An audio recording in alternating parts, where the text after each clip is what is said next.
Olá pessoal, vamos dar continuidade ao estudo das funções para concluir ainda o conteúdo do segundo bimestre que não foi concluído. Então nós vamos falar um pouco de domínio e imagem de uma função. Vamos retomar algumas situações cotidianas que vimos nas aulas anteriores para definirmos o domínio e imagem e o contradomínio de uma função. Nós vamos pegar aquela situação que falava o seguinte: em uma sorveteria, o preço a ser pago por um sorvete depende da quantidade de bolas de sorvete compradas. Veja na tabela. Então, nós tínhamos lá na sorveteria que uma bola de sorvete custava R$ 2,50, duas bolas R$ 5,00, três bolas R$ 7,50, quatro bolas R$ 10,00. E se eu quiser uma quantidade qualquer de bola, nós vamos chamar de quantidade N, é 2,50 vezes N. Ou seja, para eu saber quanto que eu vou pagar no sorvete, ao final da compra, eu multiplico a quantidade de bolas que eu vou pedir por N. A lei de formação dessa formação é f de x igual a 2,5 vezes x. Vamos dispor as informações da tabela no plano cartesiano e construir uma representação gráfica desses dados. Então, como é que a gente faz? A gente pega os eixos x e y, marca ali a origem 0. Aqui nós vamos marcar, como não tem lado negativo, vamos colocar aqui os números 1, 2, 3, 4, 5, 6, 7, coloquei até o 8. E aqui vai representar os valores em reais. Então, nós vimos que o gráfico vai ser formado pelos pontos 1 e 2,5, 2 e 5, 3 e 7,5, 4 e 10, que são os valores ali representados na tabela. Então, nós vamos ter lá 1 e 2,5, lembrando, 2,5 está entre 2 e 3, 2 e 5, depois 3 e 7,5, 4 e 10, que são os valores que a gente tem ali na tabela. O que a gente observa? Se eu pegar 5 bolas, eu multiplicando por 2,5, eu vou obter um valor em reais. Se eu pegar 6 bolas multiplicando, ou seja, como a sorveteria vende o sorvete em quantidade de bolas, o domínio vai ser formado pelos números 1, 2, 3, 4, 5, 6, 7, 8. Então, nessa sorveteria, o sorvete é vendido em quantidades inteiras, portanto, o cliente não compra, por exemplo, meia bola ou um terço de bola de sorvete. Ele sempre vai comprar uma quantidade inteira. Neste gráfico, X representa a quantidade de bolas de sorvete e Y o valor a ser pago em reais. Então, olha só. Esses valores inteiros, 1, 2, 3, 4, 5, 6 e 7, é chamado de domínio da função, que representamos por D de F. Então, o que é o domínio?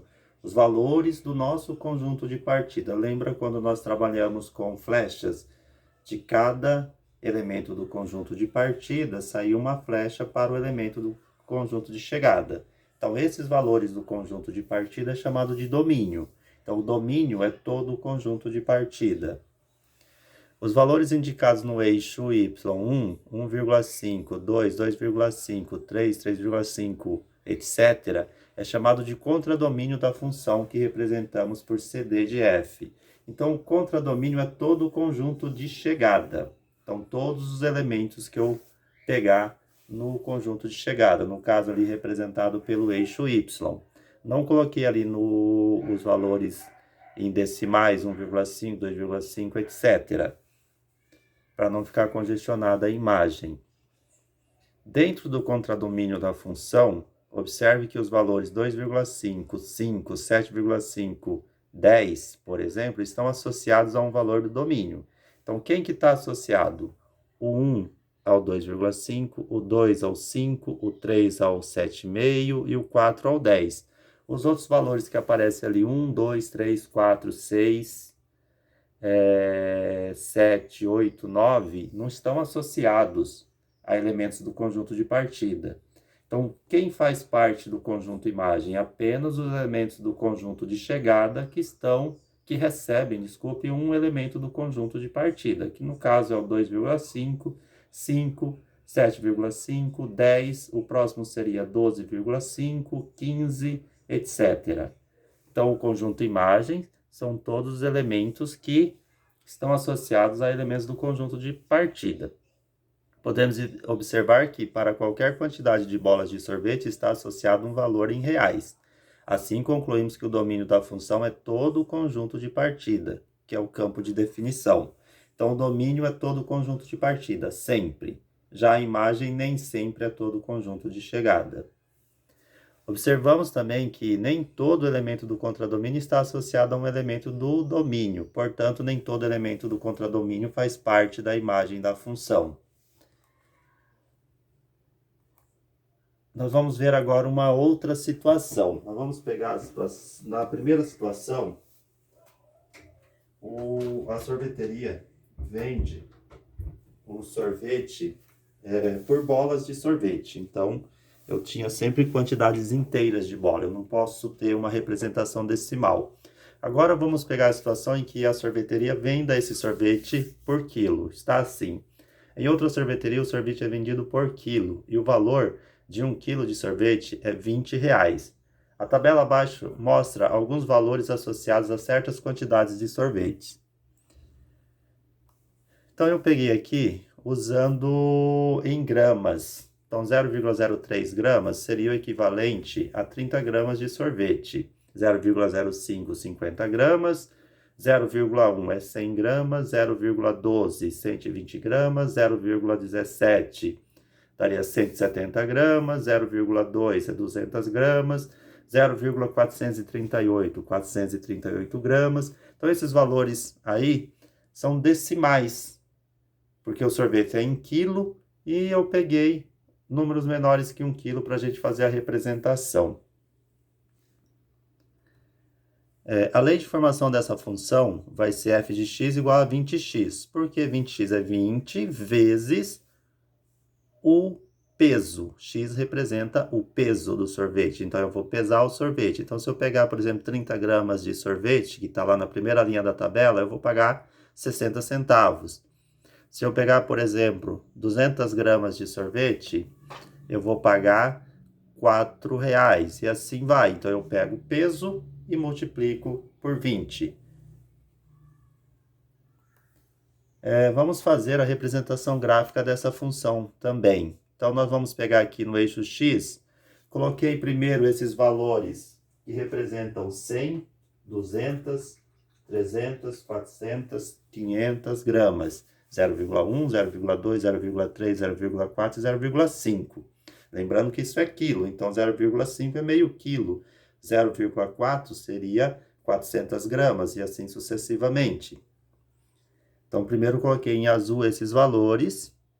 E aqui nós vamos colocar os valores inteiros em reais.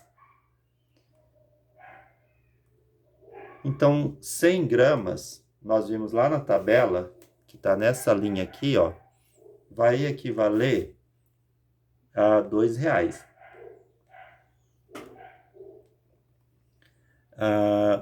As 200 gramas equivale a R$4, 300 gramas R$6, 400 gramas R$8, 500 gramas não coube aqui, equivaleria a R$10, que é a metade de 20. Que são esses pontos do gráfico.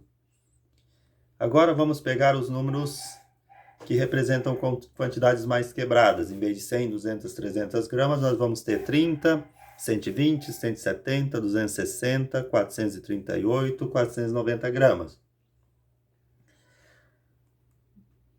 E aqui os seus respectivos valores. Então, quando eu pego 30 gramas, eu vou ter aqui 60 centavos. Quando eu pego 120 gramas, 2,40 e assim sucessivamente. Eu vou pegando aqui, eu vou estar associando sempre um valor. Observe que qualquer valor que eu tomar nesse gráfico, se eu pegar, por exemplo, aqui 350 gramas que seja, eu vou subir aqui e vou obter R$7, se for 350 gramas.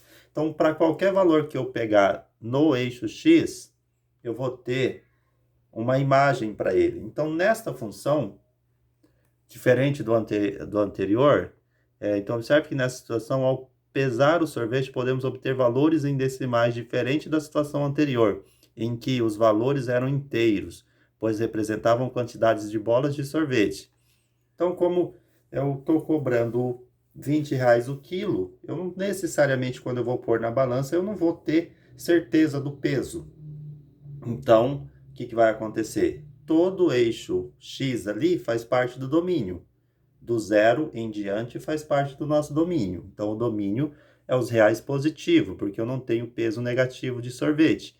E a imagem pode dar qualquer valor em reais, dependendo do peso do sorvete. Então, ou seja, o domínio da função é o conjunto dos números reais positivos, ou seja, D de F é reais mais. Então, esse R mais quer dizer reais positivos, que não entra número negativo. E a imagem da função é o conjunto dos números reais positivos, ou seja, a imagem dos reais também é positiva, ou seja, porque eu não vou pagar um valor negativo, nunca vou pesar sorvete e vai dar menos R$ 10. Então, comparando os dois gráficos, o que a gente observa? Observe que para a função f de x igual a 2,5x, o domínio é formado apenas por números inteiros, que é 1, 2, 3, 4, 5, 6, 7, 8, etc. E a imagem são apenas alguns valores do contradomínio. Portanto, o gráfico é formado por pontos referentes aos pares ordenados cujas abscissas são números inteiros. E para a função f de x igual a 20x, o domínio é formado por todos os pontos do eixo x. Ali nós marcamos alguns pontos, 0,03, 0,1, 0,12, etc.